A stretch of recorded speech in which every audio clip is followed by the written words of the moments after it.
तुम्ही ने जख्म दिया है, तुम ही मरहम लगा रहे हो, मेरे जनाजे पे खुशियां मना रहे हो। सभी मेरा सलाम, नमस्कार, सत श्री अकाल, जोहार। आज मैं जो बात करूंगा वो जीएसटी की बात करूंगा, यानी गुड्स सर्विस टैक्स। यानी जो सेवा है और जो सामान है उस पर जो टैक्स लगाया जाता है उसे जीएसटी कहा जाता है। और जीएसटी की शुरुआत देखा जाए भारत में तो 2000 ईस्वी से हुई, और शुरुआत करने वाले पूर्व प्रधानमंत्री स्वर्गीय अटल बिहारी वाजपेयी उन्होंने किया था। और 1 जुलाई 2017 को केंद्र की भाजपा सरकार प्रधानमंत्री नरेंद्र मोदी के नेतृत्व में इसे लागू किया था।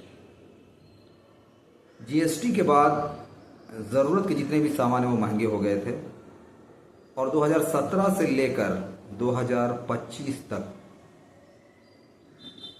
यानी अभी फिर से जो जीएसटी में घटौती किया गया है, उससे पहले तक देश के लोग काफ़ी परेशान रहे महंगाई से।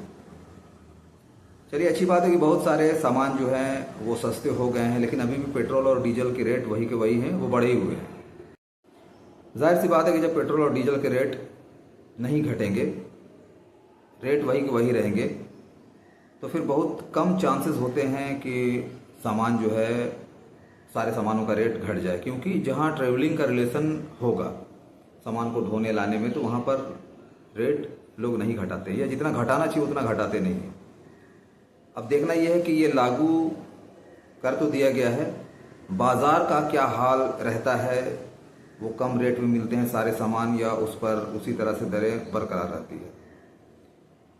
तो उस वक्त जब जीएसटी लागू किया गया था तो जीएसटी दिवस के तौर पे, उत्सव के तौर पे ही मनाया गया था कि हर साल 1 जुलाई को जो है वो जीएसटी दिवस मनाया जाएगा, और सरकारी स्तर पे लोग मना ही रहे थे।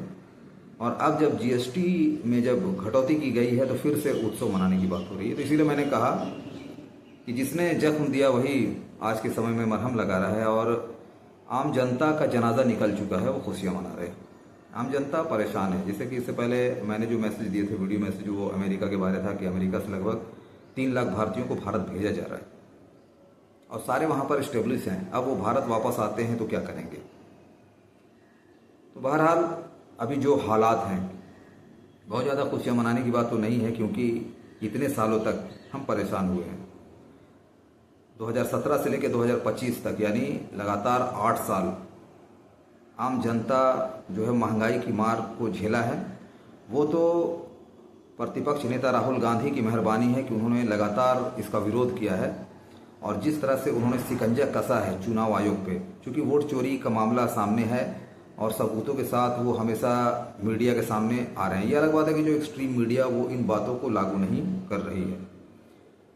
यहाँ तक कि अभी जो जीएसटी में जो दरें कम हुई, तो ये सवाल करना था जो एक्सट्रीम मीडिया है कि 2017 में जब आपने जीएसटी लागू किया था, दरें बढ़ी थी, लोग परेशान हुए। अब क्या वजह है कि आप एकाएक इस माहौल पे जीएसटी की रेट जो है वो घटा रहे हैं।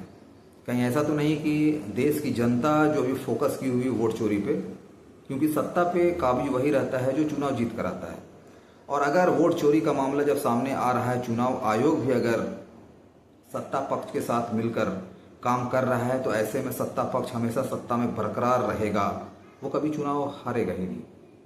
तो ये लोकतंत्र खत्म हो जाता है और राजतंत्र की बारी आ जाती है। वो राजतंत्र जो पहले बादशाहियत का दौर हुआ करता था, उसे राजतंत्र कहा जाता है कि बादशाह के बाद उसका जो बेटा है वो गद्दी पे बैठेगा। तो ये मीडिया सवाल करना चाहिए, और आम जनता को भी इस बात को समझना चाहिए कि कहीं ना कहीं जो ये जीएसटी को घटाया गया है, ये कहीं ना कहीं जनता के माइंड को डाइवर्ट करने की कोशिश की जा रही है। ज़रूरी है सिर्फ एक चीज़ को घटाकर, वो भी बढ़ाया था हम नहीं, और फिर अभी घटाकर अगर उसका उत्सव मना रहे हैं, तो ये हम समझते हैं कि तारीफ के काबिल नहीं है, बल्कि ये निंदनीय है।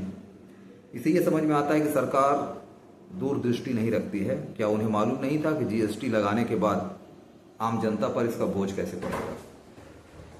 और दूसरा ये है कि अगर मान लिया अभी हम जीएसटी घटा भी दे रहे हैं, और जीएसटी घटाने के बाद जनता का जो भी रिएक्शन है, जनता जो समझ रही है, और ख़ासकर सत्ता पक्ष के लोग जो खुशियाँ मना रहे हैं और लगातार ये बात करते आ रहे हैं कि जनता के हितों को ध्यान में रखा गया है। तो पहले भी जनता के हित को ध्यान में रखा जाया जा सकता था, लेकिन ये अलग बात है कि जनता के हितों के ध्यान आमतौर पे लोग नहीं रखते। ये सत्ता पक्ष जो चाहे जो भी पार्टी रहती है, तो वो खासकर उसे मालूम होता है कि हम कितने सालों तक किसी चीज़ को बरकरार रख सकते हैं। एग्जाम्पल के तौर पे अगर मान लिया पेट्रोल का रेट 5 रुपये बढ़ा दिया जाता है, तो क्या होगा, पूरे देश में जनता विरोध करेगी। कितने दिनों तक विरोध करेगी? कुछ दिनों तक विरोध करने के बाद फिर जनता शांत हो जाएगी। उसके बाद अगर हम कुछ महीने के बाद अपने टारगेट को पूरा करने के बाद अगर हम 5 रुपये घटा देते हैं, ये खुशी की बात नहीं होती। तो जीएसटी के साथ यही हुआ है, पहले हमने बढ़ाया फिर उसे घटाया है। तो आम जनता को इन बातों को समझना ज़रूरी है। आम जनता जब तक इस बात, देश जिस स्थिति में उससे और नीचे चला जाएगा, और देश को डेवलप करने के लिए एक सही पॉलिसी का होना और सभी का साथ होना ज़रूरी होता है। जय हिंद, जय भारत।